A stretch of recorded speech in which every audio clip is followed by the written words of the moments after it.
Hello and welcome to all our viewers in Nigeria and around the world to Midday News on Global Television, coming to you live from the nation's capital, Abuja. I am Queen Agaba.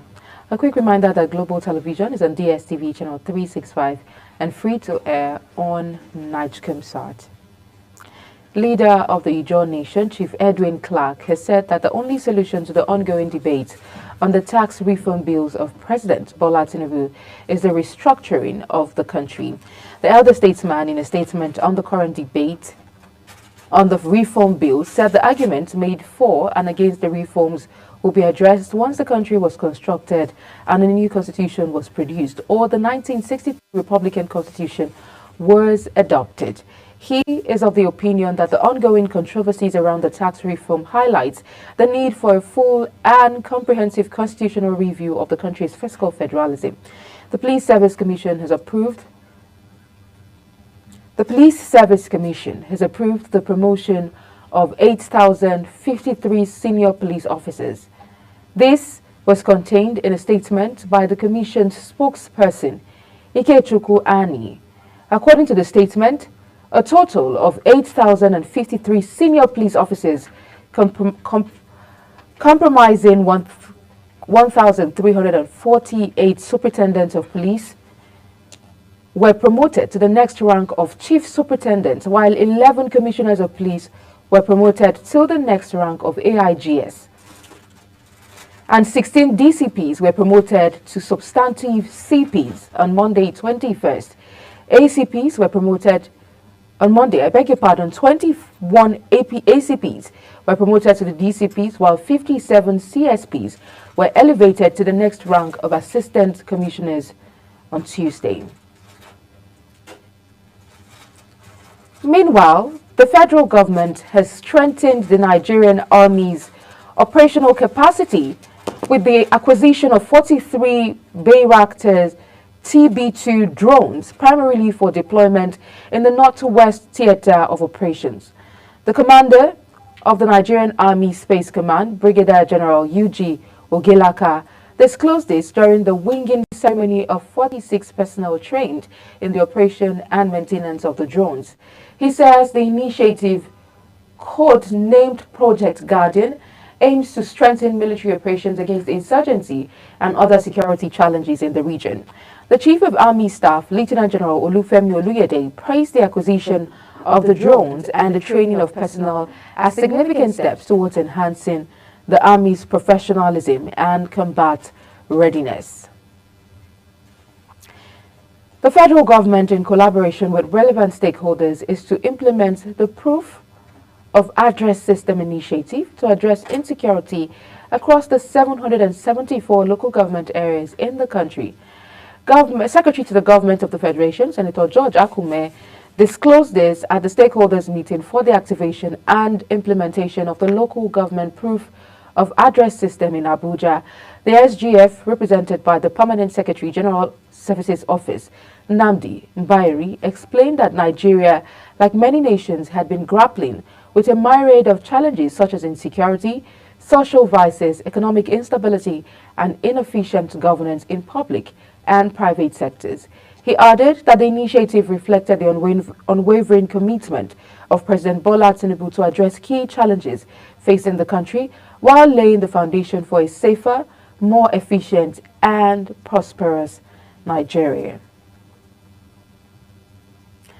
Minister of the Federal Capital Territory, FCT, Nyesom Wike, has revoked the ownership of 762 plots of land in the Maitama 1 district of Abuja, citing non-payment of statutory fees. The Federal Capital Territory Administration, FCTA, also issued a 2-week ultimatum to 614 other individuals and organizations demanding they settle outstanding rights of occupancy, return of fees, or seeking losing their plots. The revocation affects high-profile figures including former President Muhammadu Buhari and former Chief Justice Walter Onogen, as well as 7 lawmakers like Senate Chief Whip Tahi Monguno and Speaker of the House of Representatives Abbas Tajuddin. Wike, who assumed office in August 2023, has consistently emphasized his commitment to enforcing order in Abuja's land administration.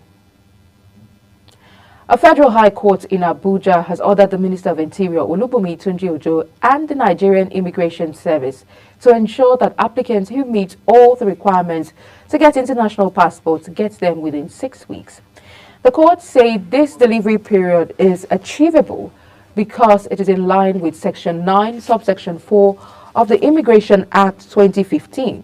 Justice Emeka Nwite issued the order in a judgment he delivered on a fundamental rights enforcement suit filed by an aggrieved Nigerian, Benita Ngozi Ezumezu, against the NIS and the minister listed as respondent. The court ordered the Nigerian Immigration Service to pay 3 million naira as damages to Benita Ezumezu for failing to issue her international passport within the stipulated weeks. The Minister of Environment, Balarabe Lawal, has stated that the Agro-Climatic Resilience in Semi-Arid Landscapes project is crucial in addressing land degradation, food insecurity, among others.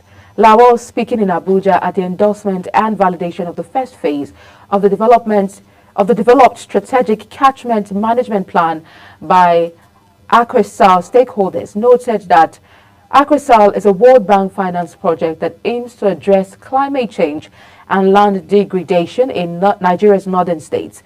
The minister says the Akresal project was environmentally friendly with a focus on 3 issues: food security, water supply, and the environment. In a bid to address the pressing issues of unemployment and skill acquisition in Nigeria, the Progressive Institute of the All Progressives Congress, APC, has organized a 3-day national conference in Abuja.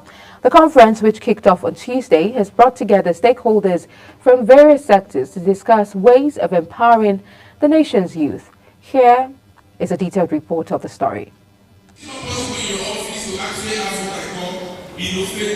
Similarly, Your Excellency, we have also discussed with the management of the Institute about the urgent need to initiate the process of organizing a national discourse on the development of the progressive ideology.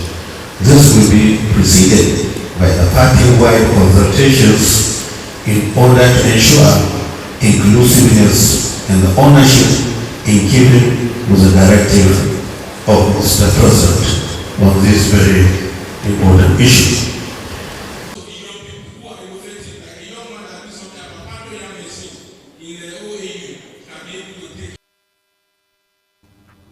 The Pan-Yoruba Socio-Political Organization, Afenifere, has intervened in the ongoing face-off between legal luminary Chief Afe Babalola and activist Dele Farotimi, calling for unconditional release of the activist.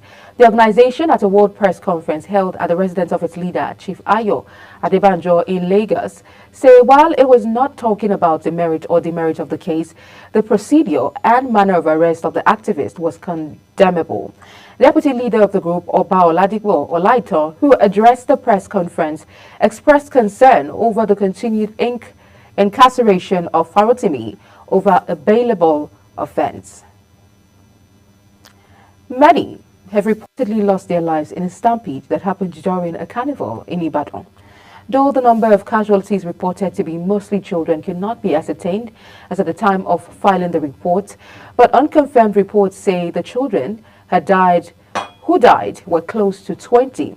The carnival says to be organized by a former wife of the Oni of Ife at Islamic High School, Bashanru Ibadan, had been going on smoothly until the time gifts were being distributed, as the venue of the program, which could accommodate 5 children, had more than 3,000 children struggling to get their gifts.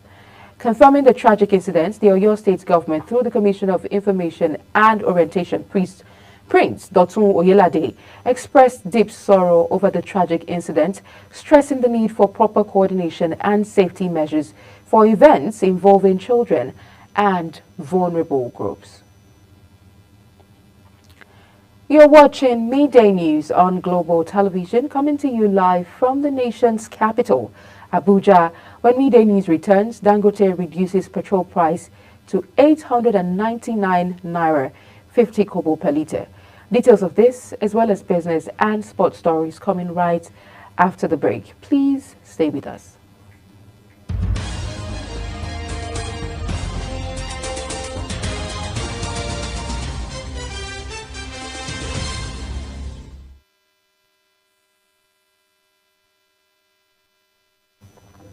Well, many thanks for staying with us. If you've just joined us, this is Global Television, bringing you live broadcast of the media news.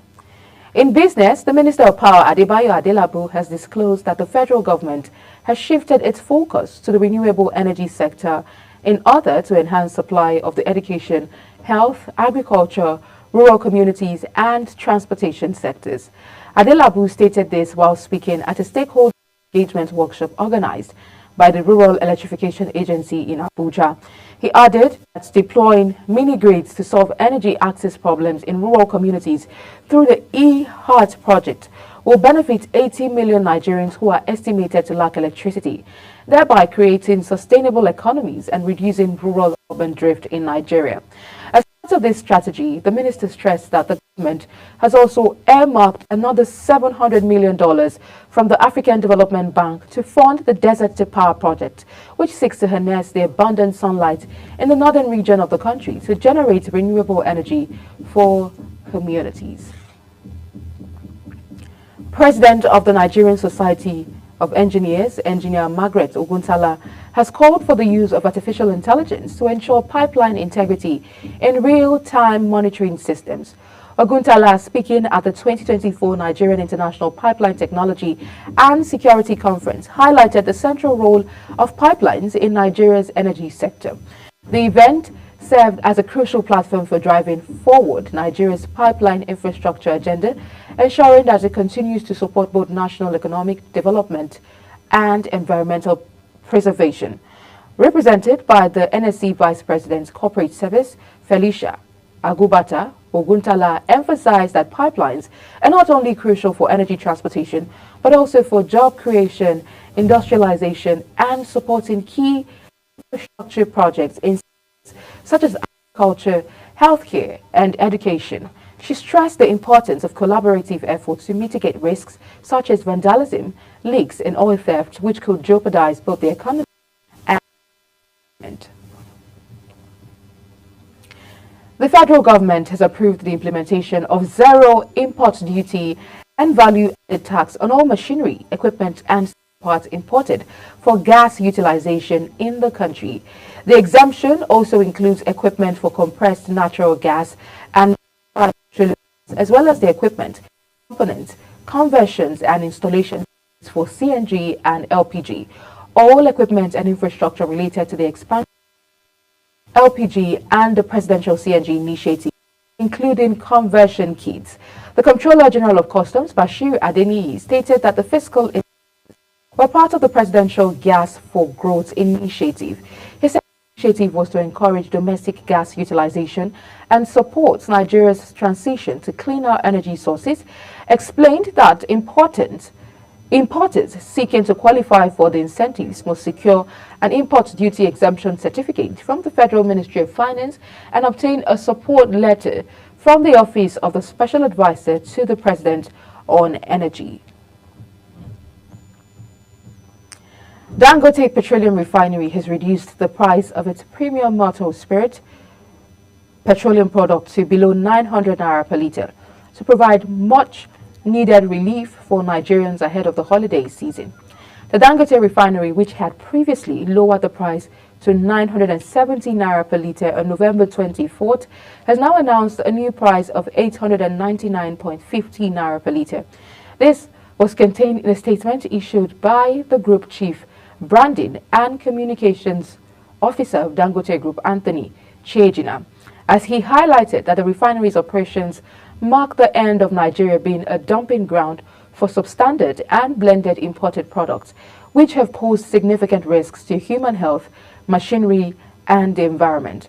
According to the statement, the company also introduced a special offer to further benefit consumers in addition to the holiday discount, as the refinery is allowing consumers to purchase an additional litre of fuel on credit for every litre bought on a cash basis backed by bank guarantee.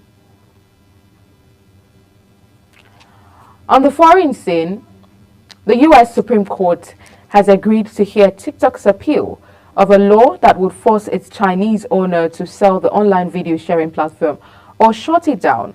The top court scheduled oral arguments in the case for January 10th, 9 days before TikTok faces a ban unless ByteDance divests from the popular app. The law signed by President Joe Biden in April would block TikTok from U.S. app stores and web hosting services unless ByteDance sells its stake by January 19. The TikTok is arguing that the law protecting Americans from Foreign Adversary Controlled Application Act violates its First Amendment free speech rights. Britain has unveiled a package of 225 million euros, equivalent to $286 million in new military aid to Ukraine for next year, including drones, boat and air defense systems.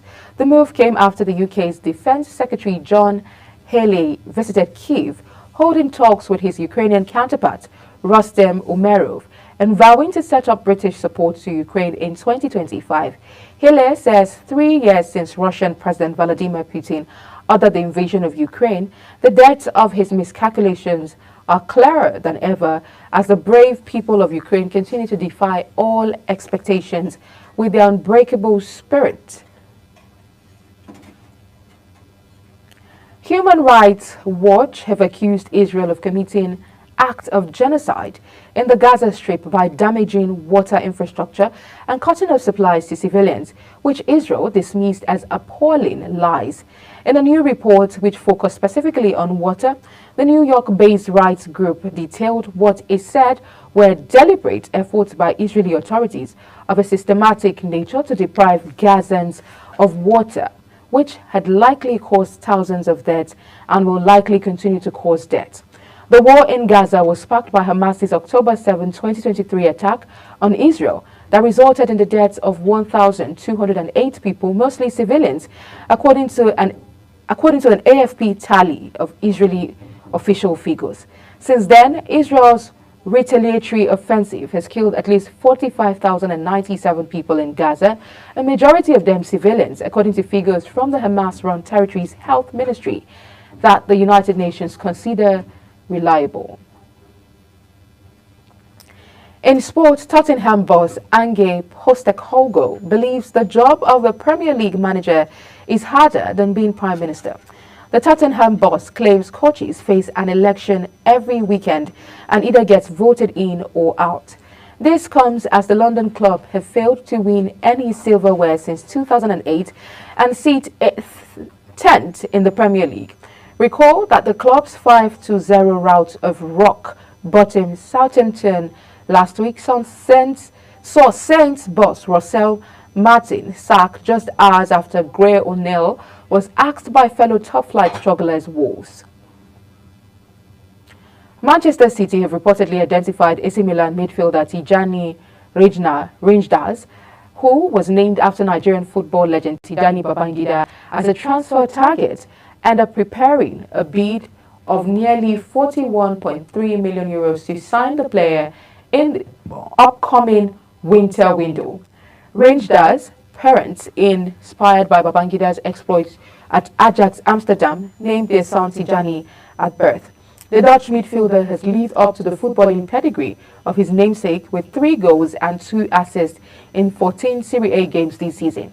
According to reports, Man City manager Pep Guardiola is keen to add the 27-year-old to his squad, praising his freshness, balance and versatility in midfield.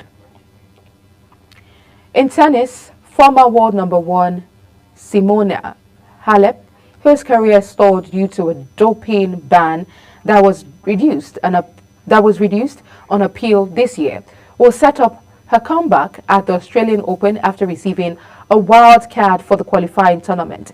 The 33-year-old was provisionally suspended in October 2022 and later banned for 4 years, a period which was queued to 9 months in March, following an appeal at the Court of Arbitration for Sport.